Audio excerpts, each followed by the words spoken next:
Hello and welcome to Engineering Tomorrow. Today we're going to be talking about sound, those vibrations you can hear. Our goal today is to learn about sound and then to try to design a solution to combat things like noise pollution. And we're going to talk a little bit more in detail what noise pollution is and how much there is around us. So let's go ahead and get started.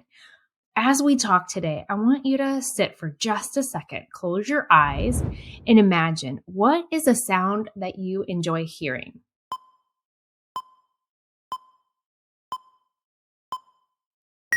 As we're talking about sound, think about that and what it would mean to you if you could not hear that, because over time, you have hearing loss.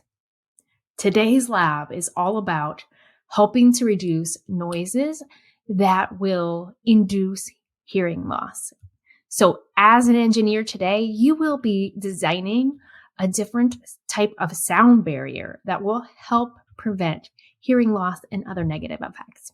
So before we jump in, let me tell you a little bit about me and why I'm here with you today. My name is Betsy Fortman, and I'm an aerospace engineer by my degree. I went to Purdue University, but how I got there was mainly that I was a toddler that was just into everything. I don't know if that's you, but I loved taking things apart. I took apart so many things. I took apart our rotary phone. I took apart our car door. It was really bad when I had back surgery. They put this like contraption on my front and back that was supposed to be stimulating bone growth. And it was just on loan through the insurance company. The first thing my mom said when we got in the car was, "Do not take that apart." Anyways, I now know that taking things apart was what we now call reverse engineering, and it kind of helped me understand how things were put together, how to create things, or even make them a little bit better. I wanted to use my curiosity not just to take things apart, but instead I decided to join the space program and to go to NASA. If you're thinking about where you want to go to school, if you're interested in engineering, for me, I was looking at schools that were really good at engineering, but also ones that were really heavy into the space program. So how many astronauts came out of it? What type of studies do they have? For you, that might mean something different. Maybe you're into nuclear engineering and you want to find ones that have good nuclear programs. So whatever it is that you're interested in, make sure you're researching those aspects of all the universities. Another thing that I did when I was in college was something called the co-op program. Now, you may have heard it as co-op program, co-op student. What it is that universities around our country are paired with different companies and organizations where students can go ahead and start working engineering jobs right away as they are still in college and still learning all of the applied principles and things like that. I personally love that aspect of it because I remember sitting in my classroom, and maybe this is you, where you're sitting in your class and you think, why is my teacher telling me this? What am I going to do with this? When am I ever going to use it? That was me. I remember learning about how the airflow over the wings of different airplanes and all the equations that went with it. And I felt a little bit overwhelmed.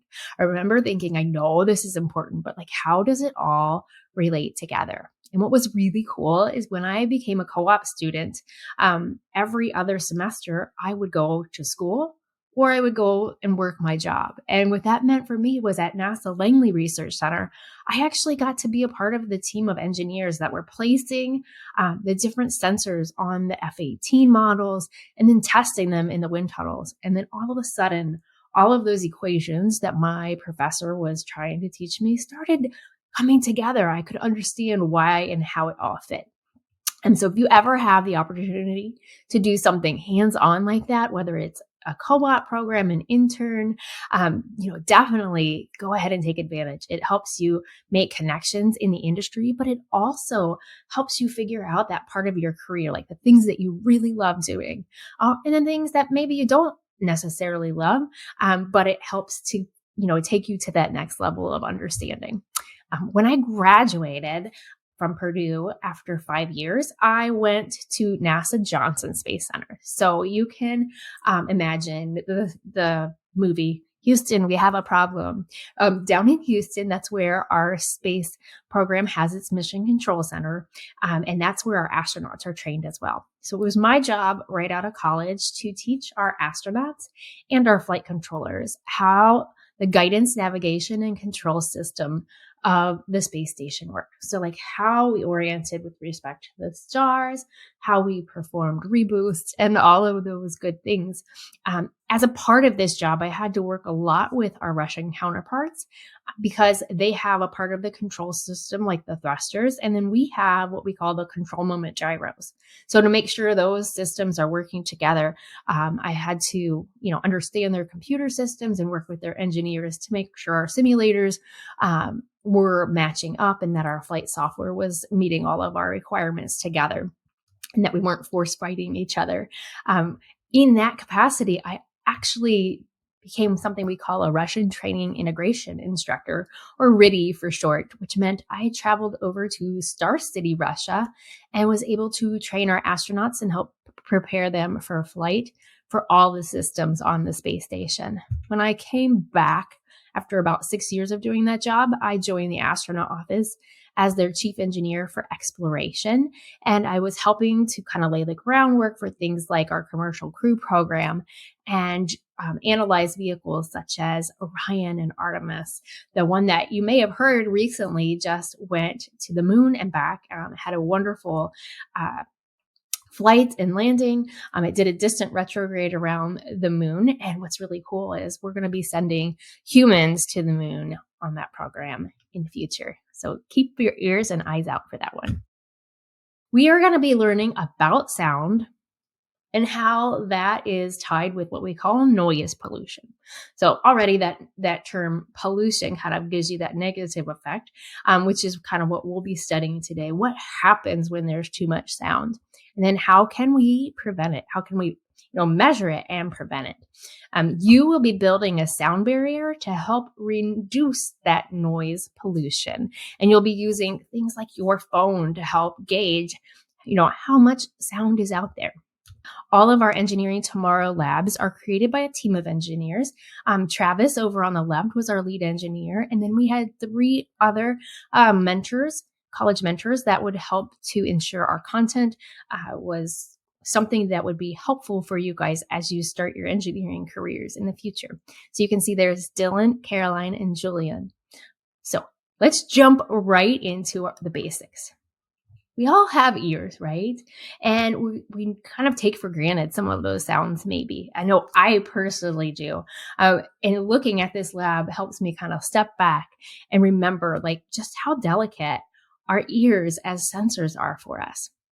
So when we hear sound, it is actually that something is vibrating and sending out waves of energy that our ears as sensors can pick up. Vibrations can travel through all kinds of different mediums if you think about it. We're used to hearing in air, but if you've ever gone swimming and tried to talk to your friends underwater, it can sound really garbled, right? That's because the sound will travel at different speeds through these different mediums. And we'll talk a little more detail about that. One other thing to know right off the bat is that stronger vibrations will usually mean more energy and louder sounds. So if you're thinking, what's the loudest sound that you've ever heard? Maybe you have gone to a particular concert or something to that effect. It's really loud. You can remember almost feeling those vibrations inside you. So those are the kinds of things we're going to be talking about today. We're going to talk a little bit about pitch and frequency. Maybe you are into the piano or some other musical instrument. Maybe you just like listening to your favorite rock bands on the radio or on your iPad. This particular slide will kind of show you which frequencies each instrument can hit. And if you can imagine, on the way bottom, there's the voice. So we all have the ability to make our own pitch and frequency for our sounds as well. Looking at the very top, it's laid out as the piano keys. Imagine a great big grand piano with all the different C's across the piano being labeled. So we can hear one of the middle C, if you will. And we know it's frequencies, right? We can kind of read which frequencies we would be at around. Now, if we went an octave higher, is that going to sound higher to you or lower? Yeah, higher. Awesome. So you can imagine that we're actually going up in our frequencies. You can see every octave is being spaced out by a different amount of frequency. And we're going to take a look at that in more detail in just a few slides. You can see over here in our pitch, it will depend on that frequency of vibration that we're hitting. A fast vibration, ding, ding, ding, ding, is going really high pitch. Do, do, do, do, do, are the slow vibrations or those low pitches. Typically, I've highlighted in red on your slide, humans are able to hear around 20 to 20,000 hertz. So that's kind of like our range of hearing. So this particular slide is meant to show you the frequency range that other animals hear. We just talked about how humans can hear a particular range from about 20 to 20,000. And so you can see it laid out here. I've also kind of highlighted for you what a dog can hear. And although in this slide, it's kind of more laid out logarithmically. So when you see that these bands aren't that much different, it actually is quite a lot different. So you can see humans are ending right around 20, but look at the dogs. They're like up way higher, 50, 60, 70,000 hertz. And so they can hear quite a bit more than we can. They may not hear as low as we can, but they can hear some of those higher frequencies. If you think of those dog whistles where we can't even hear it, but the dogs react, that is one of those examples. All right, so looking at this particular slide, you'll also notice there is something we call the online tone generator. And what you'll be doing in your workbook, you will, click your link and it will bring you to this page. You can notice here that we'll type in a particular hertz. You can start around 440 and then work your way up. The goal is to find what is that highest level that you can hear. Typically, when we think about adults, you might start seeing people like your parents, your grandparents, or maybe neighbors that are older that start having hearing loss, and they won't be able to hear some of those tones as high as yours. Your workbook has you testing you, but of course, if you're interested, you can ask your siblings, your parents, your grandparents to go ahead and see what their ranges are too. All right, so let's take a look. What you're going to do is click play for a given hertz. I'm going to do it on my phone so that you can hear it a little bit better, and then we'll talk about each level. The first one I'm going to set is 440. Then we'll go up to 880. And then we'll go up to around 2000. I want to give you one tip. You can hit stop, enter a new number, and play, but you don't have to. You can actually just play 440 and then keep it going and just type in the 880, which is what I'm going to do. Are you guys ready to hear these different sounds? Let me know if you can hear them. Here we go.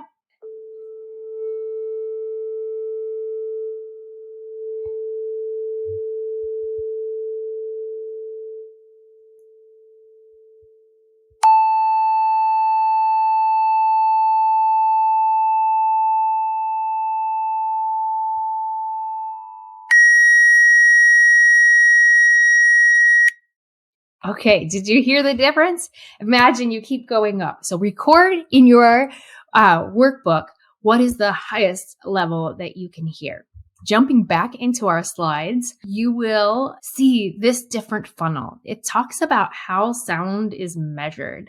Typically, we can hear some of those faintest sounds, as we talked about, around the 20 level, but we can go all the way up to much louder sounds.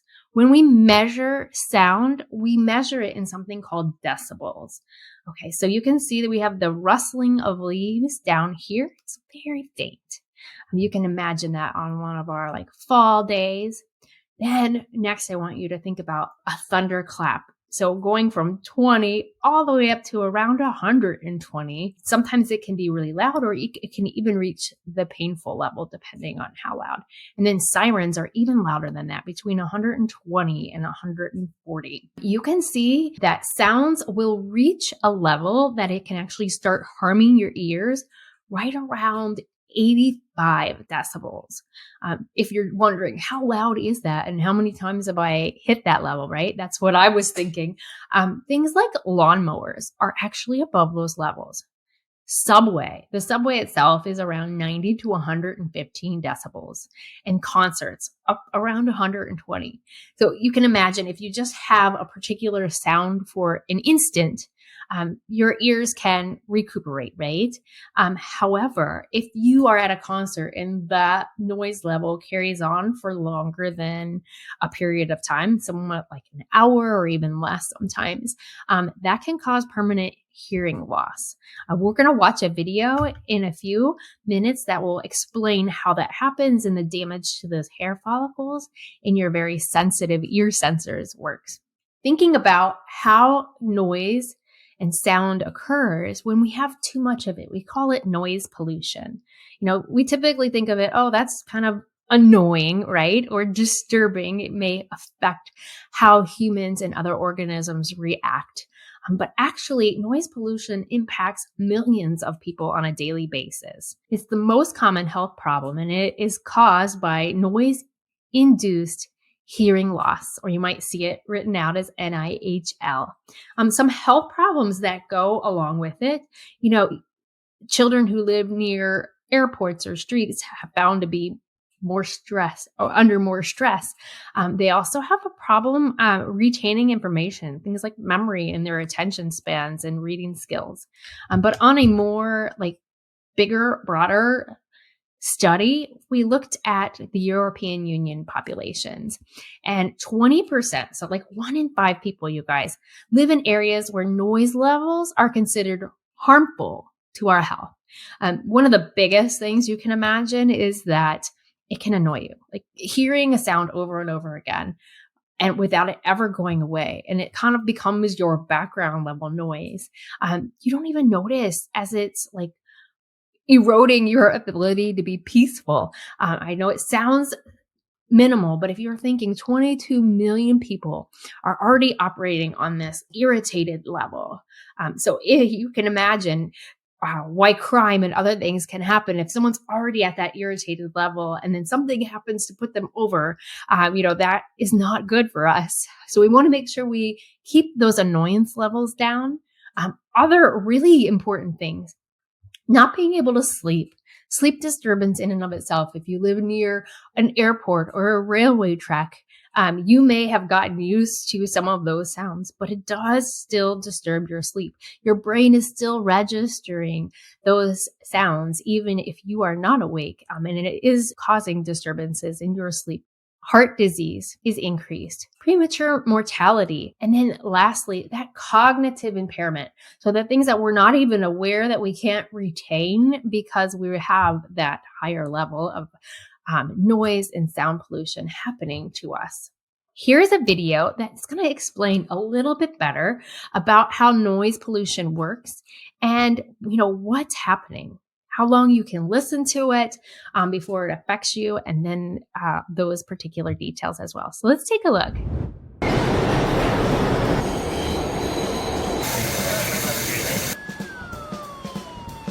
This is just some of the noise that I'm exposed to. And that doesn't even include the progressive rock that my neighbors listen to every single morning. All this noise is really annoying, but it's also killing my ears. Hearing loss is the 4th highest cause of disability across the world, and it's expected to get much worse. In the US alone, 1 in 4 adults show signs of noise-induced hearing loss. One of the main reasons behind that is all the noise that's around us every single day. According to the Environmental Protection Agency, the best way to protect your hearing is to limit noise levels to 70 decibels. And experts agree that continued exposure to noise above 85 decibels will eventually harm your hearing. If you're curious about the noise levels around you, decibel readers like this one tell you exactly how much noise you're being exposed to.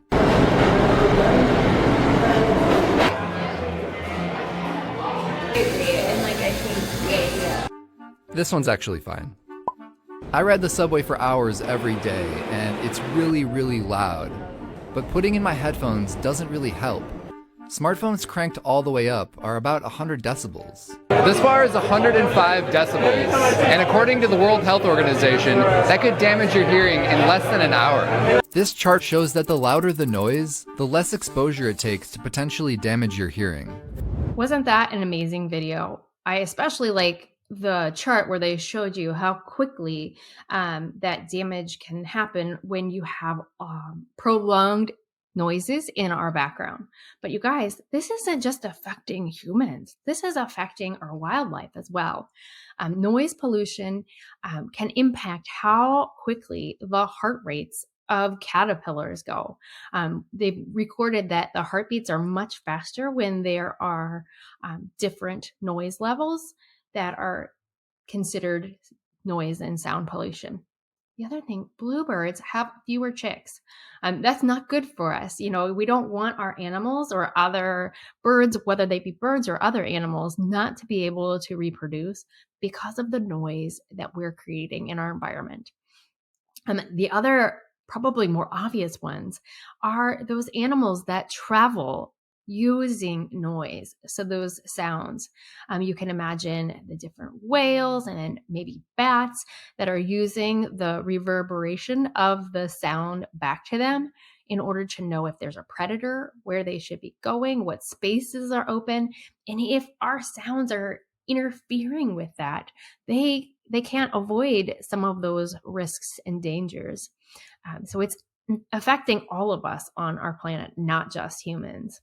So how do sound waves travel? Well, when we have sound waves in denser mediums, like our water, we talked a little bit about if you were underwater trying to talk to your friend, that it sounds like all weird and garbled, right? That's because the water is denser. So if you imagine all the different particles of water, there are 800 times more particles in a bottle of water than in a bottle of air of the same size. So that's pretty amazing if you think about it. Now, what do engineers do to kind of help combat some of these different noises? Well, one thing that they can do is using something they call a bubble curtain sound reduction. So what this is they will purposely build certain structures, maybe they're underwater, you can imagine, in order to try to reduce the sound that goes with them. They will use air and let air be released. And this will make almost like a curtain of bubbles that are going up to help kind of break some of those sounds. Here are a couple other ways that we reduce sound. You can imagine at our airports, we have these sound barriers for our airplanes. If you've ever been into an auditorium or a gym and you've seen these structures kind of on the ceilings, some of those are some baffles to help direct how the sound is being projected throughout those spaces. Also, on the right-hand side, you see a restaurant that has these sound protection devices that are also on their ceilings. These look more like discs, if you will, but they can change their shape depending on however the engineer has decided is best for the acoustics of that given space. So how do we do things like recording studios? You know, we need sound engineers that are able to isolate the sounds for a given room. A lot of times that means they have to build a room within a room where they can isolate the sounds from the first room without it getting into the structure of the other rooms. And so they'll do that by kind of making those rooms within a rooms. You can kind of see them laid out on the left-hand side of that diagram over there. And there's someone putting in the floating floors.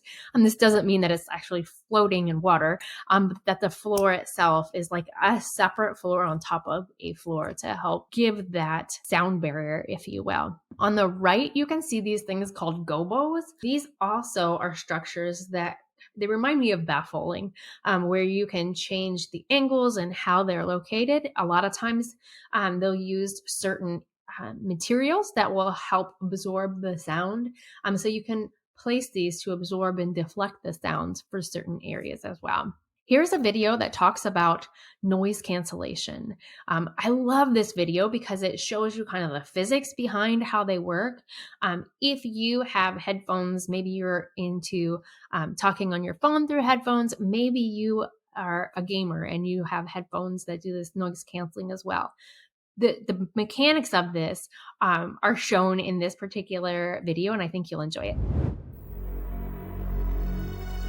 Noise-cancelling headphones mean you can chill out with your music without annoying external sound intruding on your listening pleasure. But how does noise-cancelling technology work? To begin with, all headphones cancel out noise to some degree, but when we talk about noise-cancelling headphones, we usually mean active noise cancelling, which electronically removes the sound of your surroundings. Here's how it works. All sound is transmitted in waves, described in terms of amplitude, wavelength, and frequency. Noise-cancelling headphones effectively erase external sounds by using a microphone hidden in the headphones that listens to surrounding noise, then generates a sound wave that's out of phase, which means it has the opposite shape, and feeds that into your ears. The two waves cancel out in a process called destructive interference, which sees the wave generated by the headphones effectively acting as a sound eraser, resulting in you hearing less of the outside world. This sound erasing tech can also be found in some cars, and it's been suggested it could one day keep the inside of your house quiet. Although the tech has been around for a while now, however, you're still most likely to come across active noise cancellation in headphones. These high-tech headphones aren't perfect. They don't eliminate all noise, and some people complain that they can hear the hiss of the noise-cancelling tech, which is annoying in itself. You also need to find some way of powering that extra technology, so many noise-cancelling headphones require batteries. Still, if you travel a lot on planes or trains, this clever sound erasing technology could make for a happier, more relaxed audio experience. As you saw in that video, being able to cancel out our active voice wave that we want to cancel out those other waves that we don't want. So if you have a refrigerator making noise behind you and you don't want that being picked up on your microphone, you can see that there's like two microphones, one that's taking your voice and one that's taking the background. And then it can use the information to sum our waves to kind of cancel out those background noises. Your job is to create a device that will help to be something similar to these canceling devices. In our case, we won't be doing the active monitoring and canceling, but we're going to use different materials. In your kit, you will have certain pieces of equipment. The buzzer they talk about is this tiny little thing. It doesn't look like it could make such noise, but it sure does. You will connect it through a battery into a circuit. I'm going to go ahead and connect it so you can kind of get an idea of what it sounds like. There it is. You may want to include a switch in your circuit so you can turn it on and off. For me, I just end up connecting it and unconnecting it when I don't want it going off. You'll have some acoustic panels, some cardboard, or you can, use any materials that you can find in your house. We did send you in your kit some of this like sound foam that you're also allowed to use. Here is your lab setup. You'll notice that you have your buzzer over here. You can put it on the left or right. It doesn't really matter. For me, I just kind of followed what they showed here. I put my buzzer down and I set it 36 inches. Now that's going to be listed out in your workbook, so no worries there. And then you will use your phone as a sensor. So you're probably thinking, what? No worries. There is this app called Decibel Meter, and you can kind of see here, I have it up on my screen, and it's just measuring how loudly I'm talking right now. But when I stop talking, it would just be measuring what we would call ambient or the background noise. Okay, so you will use that particular app to measure what does it sound like when there's nothing going on? And then what does it sound like when I have my buzzer going on?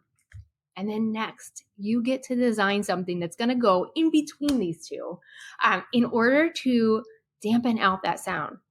What can we do to make it less loud? Here are a couple examples that you might want to do. This could be as easy as just taking a box and folding it in different ways and putting different materials in to absorb some of those sounds. You can see here, this particular one just has the box with the opening towards the beeper itself. In the second example, you can see that they've used the box, and I have some here. So they've used the box and kind of inserted some like baffling systems, or what we would consider some wings to it that would help direct some of that sound back to the beeper itself and not to the sensor.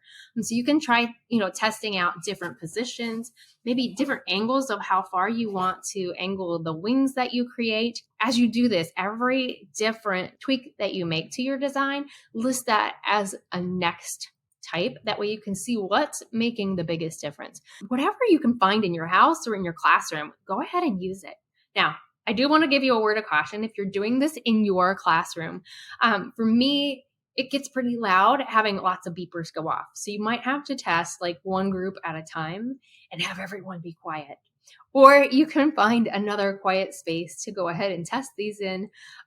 Remember, you will pick up any sound. So this drove me a little bit crazy because I did a couple different activities where I was trying to reduce sound and I couldn't understand. I did all these different layers and it made no difference. And I couldn't believe it because it should have made a difference, right? Even a little bit of a difference. What I found out was in some of those later ones, I had a tiny little refrigerator going in my background that I didn't even recognize, but that my meter did. My meter heard it kick on and was registering those higher levels. So if you have any kind of noise, whether that be your air conditioner, your heater, your refrigerator, a fan, it will pick up those. So make sure that you write down if those different equipment are on or off so that you can, sense, is it making a difference or not in your designs as well. Here's what your activity sheet will look like. You will write in, I use just the open box. I put it at the distance of 36 and you'll leave that the same for everything. And this was my decibel level. So go ahead and fill those in as you're working through your spreadsheet, just to see what's going to work the best. As we're talking about different sounds, I wanted to give you a little bit of background. So it's not just about, protecting our hearing and that kind of stuff, but it also affects things in space. Did you guys know that? So you can see on the left-hand side, this is a picture of our Orion, or what we would call the MPCV Crew Command Module. This is a mock-up acoustically of how it would be shaped. So our spacecraft vehicle engineers have to take into account all of the sounds of the fans, the computers, how they can hear mission control to make sure that the environment is conducive for astronauts to work. And the same is true for the International Space Station. This picture is showing you one of our astronauts doing a test of the levels of sound on the space station. Now, there are areas of space station that have a lot of equipment and are much noisier than other areas. And so if there are certain spaces that we need to protect more or put more sound canceling, we can do that. We also have certain limits very similar to the ones that you saw earlier about what levels are too much for our astronauts to have on board, or they will, not be able to hear mission control, or they might even damage their own hearing. And so you can see that little microphone that he's kind of holding with the buttons that looks like a remote control is a way of doing some tests in the different areas for space station to check our levels there as well. So since it was so related to this lab, I just wanted to show you, you're not only confined to sound and design on Earth, but also how we can help in space as well. Now, if you liked learning about sound and how it travels, you may be interested in looking at careers that deal with noise pollution or maybe architectural acoustics. You could be the next person to design an area for bands. Maybe you want to go into the TV and broadcasting or theaters and design those as well. So take a look at those areas. And on the right, you can go into any of these engineering areas, such as acoustical engineering, sound engineering, electrical or mechanical, material science, and of course, aerospace, I would say too. So I hope you are going to enjoy doing this lab. I really enjoyed it.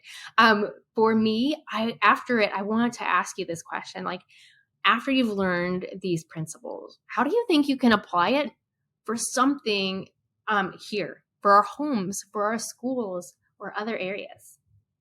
Do you have a brother or sister who plays the drums and you hear them all the time? Is there a way that you can put sound barriers to help you with that? Or maybe that's you. Maybe you're the one who likes to listen to certain music or things like that, and you want to make sure that you're not interrupting or interfering with some of the hearing of the people in your house as well.